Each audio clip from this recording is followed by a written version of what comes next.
প্রিয় শিক্ষার্থী বন্ধুরা, আজকের এই ভিডিওটিতে দেখাবো কিভাবে গুচ্ছ এর সি ইউনিটের রেজাল্ট বের করবেন।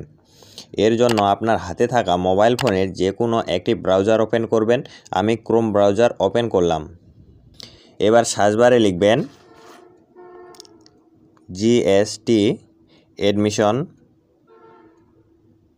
এরপরে সার্চ করবেন। এরপর প্রথমে একটি ওয়েবসাইট আসছে জিএসটি এডমিশন, এটার উপরে ক্লিক করবেন।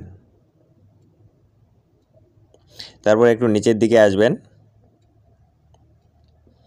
এখানে লেখা আছে স্টুডেন্ট লগইন, এটার উপরে ক্লিক করবেন।